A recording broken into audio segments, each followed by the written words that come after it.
Bismillah, Assalamualaikum warahmatullahi wabarakatuh. Selamat sore teman-teman, selamat datang di video presentasi kami.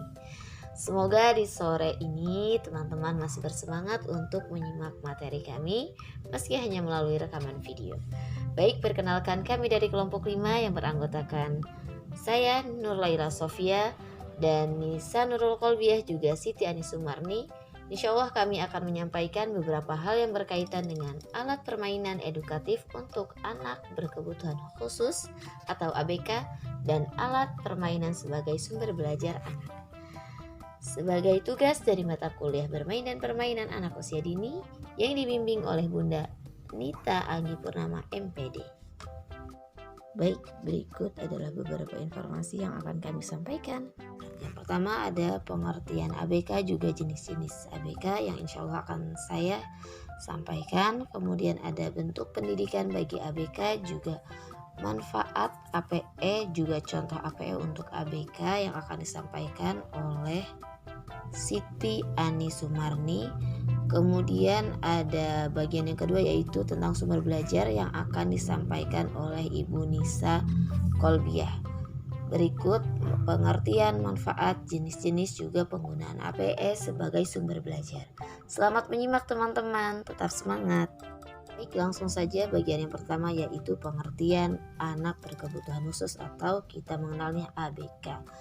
Anak ABK ini dalam istilah lain digunakan untuk menggantikan anak-anak luar biasa yang cenderung mempunyai karakteristik yang berbeda antara satu dengan yang lainnya. Menurut Suran dan Rizzo pada tahun 1979, mereka mengalami keterhambatan dalam mencapai tujuan-tujuan kebutuhan potensinya secara maksimal, secara fisik, psikologis, kognitif, atau sosial. Meliputi mereka yang tuli, buta, mempunyai gangguan bicara, cacat tubuh, retardasi mental, juga gangguan emosional. Selain itu, juga anak-anak yang berbakat dengan intelijensi yang tinggi dapat dikategorikan sebagai anak khusus atau luar biasa karena memerlukan penanganan yang terlatih dari tenaga profesional sebagaimana yang diungkapkan oleh Mulyono.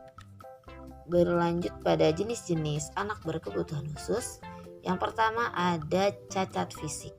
Nah, cacat fisik ini biasanya anak yang mengalami cacat fisik dalam waktu yang lama merupakan termasuk anak berkebutuhan khusus. Karena dengan kondisi tubuhnya yang cacat menjadikan anak berbeda dengan yang lainnya. Adapun jenis-jenis cacat fisik ini terbagi dua. Yang pertama ada tunanetra. Tunanetra merupakan bentuk cacat fisik yang terjadi pada penglihatan atau mata. Menurut Sumatri, anak tunanetra adalah anak yang mengalami gangguan penglihatan baik seluruh atau sebagian yang menyebabkan proses penerimaan informasinya menjadi kurang maksimal. Oleh karena itu, tunanetra terbagi menjadi dua jenis, yaitu buta, yaitu anak yang tidak mampu menerima rangsangan cahaya dari luar, dan yang kedua low vision, yaitu anak yang masih mampu menerima rangsangan cahaya dari luar atau anak hanya mampu membaca headline dari surat kabar. Jadi pada anak tunanetra ini biasanya ada indera pendengaran dan perabahan yang akan lebih sensitif. Sebagai media mereka mendapatkan informasi pengganti dari penglihatan. Selanjutnya bagian yang kedua dari cacat fisik yaitu tunarungu. Tunarungu ini merupakan gangguan yang berkaitan dengan pendengaran atau telinga, yang berarti kekurangan atau kehilangan kemampuan mendengar disebabkan rusaknya seluruh alat pendengaran yang mengakibatkan terhambatnya perkembangan bahasa dan membutuhkan pelayanan yang khusus. Lalu yang kedua ada keterbelakangan mental atau tunagrahita. Sebenarnya teman-teman perlu mengetahui ya bahwa tuna ini artinya rusak gitu.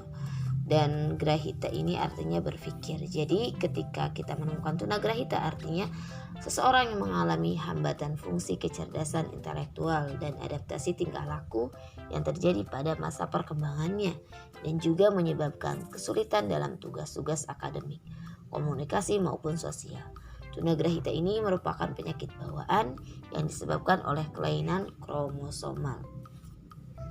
Kemudian yang ketiga ada Down syndrome. Down syndrome itu yaitu kondisi keterbelakangan perkembangan fisik dan juga mental. Kalau tadi kan ada fisik saja kemudian mental saja, kalau ini Down syndrome dua-duanya. Perkembangan fisik dan mental anak yang disebabkan adanya abnormalitas perkembangan kromosom yang dibentuk akibat kegagalan sepasang kromosom untuk saling memisahkan diri saat terjadi pembelahan. Intinya ini terjadi ketika pembuahan ya. Kelainan yang terdampak pada keterbelakangan pertumbuhan fisik dan mental ini biasanya anak-anak seperti ini dikenal dengan anak seribu wajah karena seluruh penyandangnya memiliki tipikal wajah yang cukup sama gitu. Jadi mirip lah gitu. Tinggi badan yang relatif pendek, kepala yang kecil dan hidung yang datar.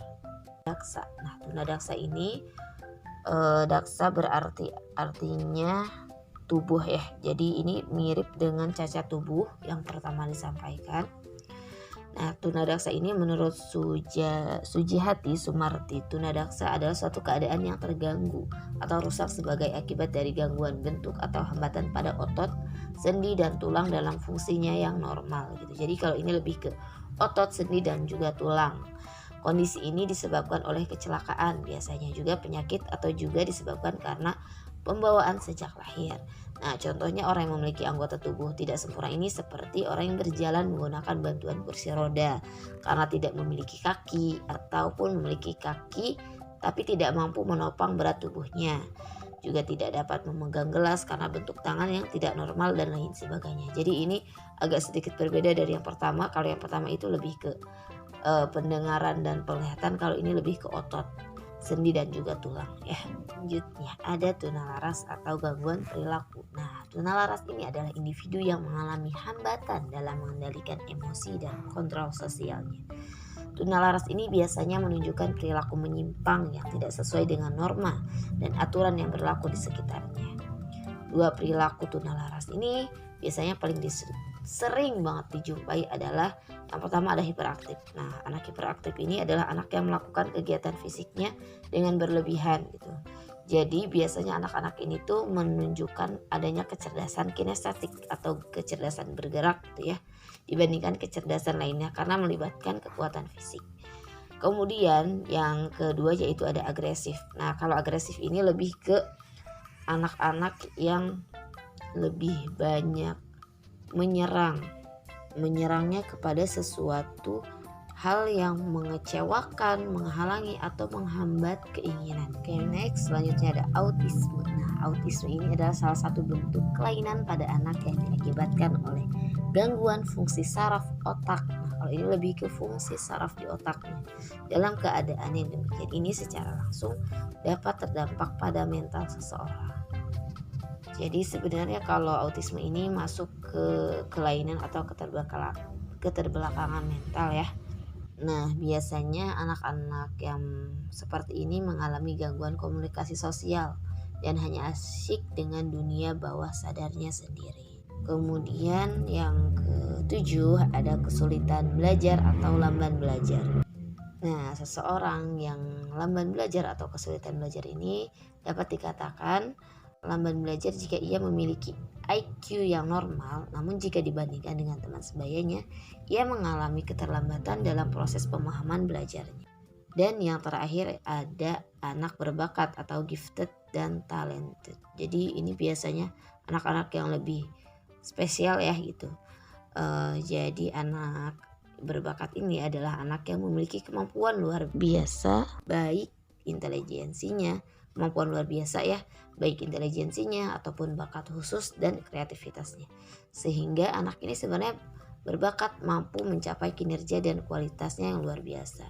Namun karena berbeda dengan orang lain tetap membutuhkan penanganan khusus.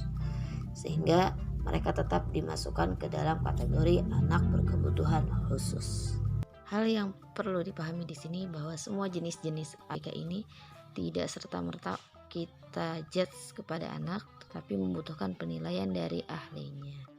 Selanjutnya, bentuk pendidikan bagi ABK.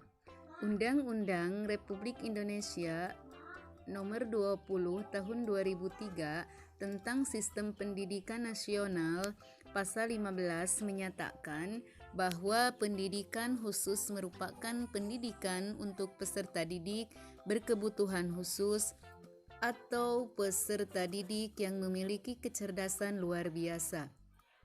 yang diselenggarakan secara inklusif atau berupa satuan pendidikan khusus pada tingkat pendidikan dasar dan menengah, dengan memperhatikan penjelasan dan gambaran umum anak berkebutuhan khusus di atas.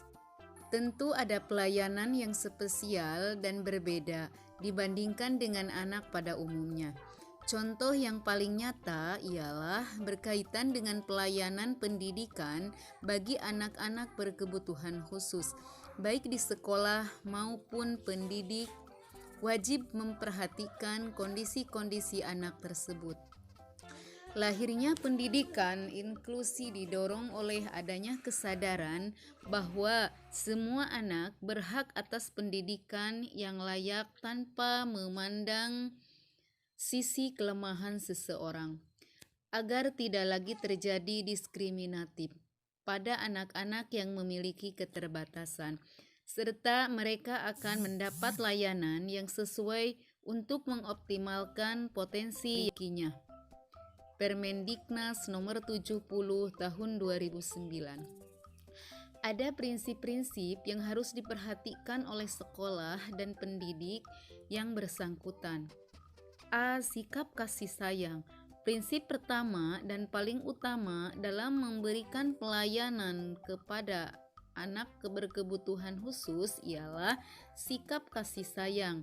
Pendidikan harus menyadari bahwa anak berkebutuhan khusus merupakan anak yang mempunyai kelebihan istimewa. Artinya, ia memerlukan kasih sayang dibandingkan dengan anak yang lain. B. Berlaku adil pada setiap anak. Sebagai pendidik yang baik dan berkompeten, sudah seharusnya memperlakukan peserta didik secara adil tanpa pilih kasih. C. Pelayanan sepenuh hati. Melayani anak berkebutuhan khusus dengan sepenuh hati merupakan bentuk pengabdian yang luar biasa. Dengan kata lain, pendidik maupun warga sekolah yang lain dalam melayani anak-anak berkebutuhan khusus tidak dilakukan karena terpaksa. D. Sarana dan prasarana yang memadai. Memberikan sarana dan prasarana yang memadai yang tidak kalah penting dalam pendidikan inklusi ialah bermaksud untuk membantu mempermudah anak berkebutuhan khusus dalam mengikuti pembelajaran. E. Pelaporan hasil pembelajaran anak. Prinsip terakhir dari pendidikan inklusi yaitu dengan memberikan laporan perkembangan anak berkebutuhan khusus kepada orang lain. Selanjutnya, manfaat alat permainan edukatif untuk anak berkebutuhan khusus. Alat permainan edukatif merupakan salah satu bentuk sarana yang dapat dimanfaatkan sebagai media dan sumber belajar anak berkebutuhan khusus. Bahkan beberapa alat permainan edukatif juga dapat dijadikan sebagai salah satu terapi penyembuhan anak berkebutuhan khusus. Semuanya tergantung pada kelainan apa yang dialami oleh anak dan tujuan untuk menyembuhkannya. Selanjutnya, contoh alat permainan edukatif untuk anak berkebutuhan khusus. Sebagaimana telah disebutkan sebelumnya bahwa ada beberapa alat permainan edukatif maupun bentuk permainan yang dapat bermanfaat bagi pertumbuhan dan perkembangan anak berkebutuhan khusus. Baik permainan edukatif untuk kegiatan bermain indoor maupun outdoor.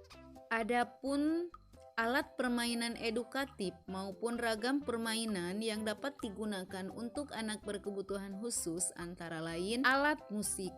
Alat permainan edukatif berupa alat musik dapat digunakan untuk anak berkebutuhan khusus, terutama untuk anak tunanetra karena suara yang dihasilkan dapat membantu melatih ketajaman mengenal suara bagi anak tunanetra. Kedua, bola karet. Bola karet dapat dimanfaatkan untuk melatih motorik anak, baik halus maupun kasar. Yang ketiga, puzzle. Permainan puzzle dapat diberikan bagi anak segala usia, mulai 2 sampai 6 tahun. Yang keempat, balok. Balok adalah sejenis alat permainan edukatif yang berupa potongan balok-balok dengan berbagai bentuk dan ukuran. Yang kelima, prosotan. Prosotan merupakan salah satu alat permainan edukatif untuk mengembangkan motorik kasar anak. Di samping prosotan, alat permainan yang sejenis ini yaitu ayunan, jungkat-jungkit, dan bola dunia. Yang keenam, bak pasir. Bak pasir secara umum dapat digunakan oleh setiap anak dalam bermain, termasuk anak berkebutuhan khusus. Bak pasir dapat dimanfaatkan sebagai media menstimulasi perkembangan motorik halus anak dan melatih kreativitas anak. Dengan bermain pasir, anak mampu berkonsentrasi dan berimajinasi dengan baik. Bermain pasir sangat cocok untuk anak berbakat hiperaktif maupun autis. Demikian pemaparan materi pertama. Kita lanjut ke materi kedua.